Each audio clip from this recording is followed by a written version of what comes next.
Now, the Asian Development Bank (ADB) is committed to quickly and effectively implement its country partnership strategy for Vietnam and accompany the country in its development process. ADB's new country director for Vietnam, Santanu Charakbody, made the statement.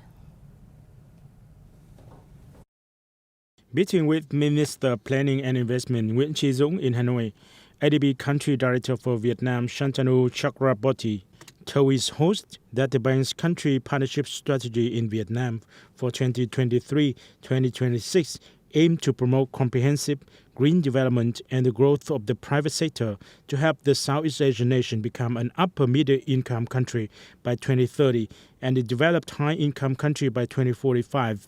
The new ADB country director said that during his tenure, he would continue to prioritize support activities for Vietnam.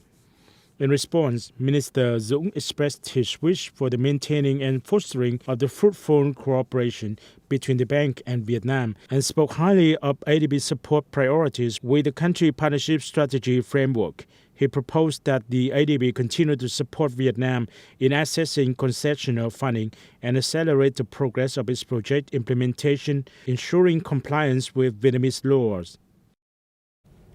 Now, according to data from the U.S. Department of Agriculture, in 2022, Vietnam's pork equivalent volume reached 3.1 million tons, ranking 6th in the world, accounting for 2.5% of the total global pork production.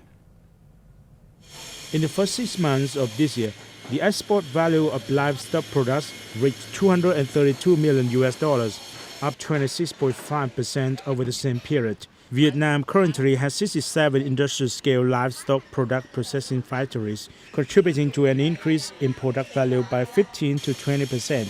The country is aiming to build disease-free breeding areas according to world standards towards export goals. Amid global demand slump, cashew remains a silver lining of the overall cloud of export in the first 6 months of this year.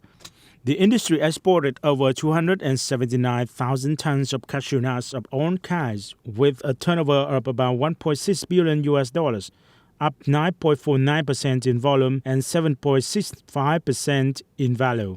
However, the average export price of cashew kernels was only about $5,717 per ton, down 1.73% over the same period last year.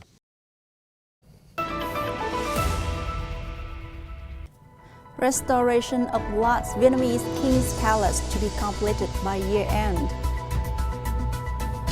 Đảng eyes growing nighttime economy. Now, the restoration and upgrade of Kiến Trung Palace in the Hue Imperial Citadel, which began in February 2019, is expected to be completed by the end of this year, according to the Hue Monuments Conservation Center. Kiến Trung Palace, built between 1921 and 1923 during the reign of King Hai Ding, once served as the living and working space of Bảo Đại, the last emperor of the Nguyễn dynasty. The restoration work is significant to preserving and upholding the values of the UNESCO-recognized complex of Hue monuments in the central province of Thừa Thiên Huế. The palace incorporated elements from 3 distinct architectural styles, including traditional Vietnamese and Italian Renaissance, to embody an era of Western influence in Vietnam. It is among the 5 main palaces of the former royal citadel, along with Thái Hòa, Cần Chánh, Cần Thành, and Khôn Thái.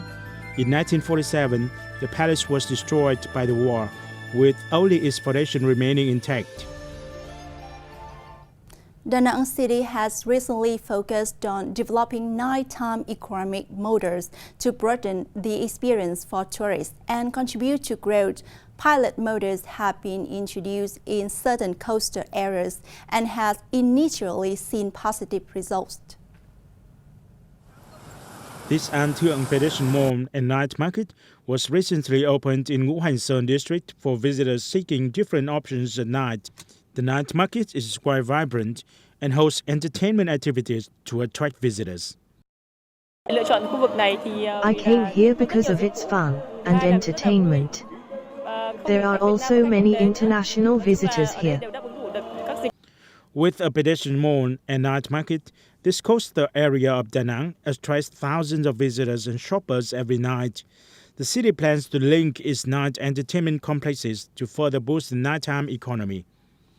Mian Beach attracts about 1,000 visitors each night. This is considered an appropriate nighttime economic model associated with tourism activities in the city. Da Nang is gradually developing its nighttime economy, and pilot models have seen positive results. In order for the nighttime economy to shine, Da Nang will also create favorable conditions for service providers to make a positive contribution to economic growth.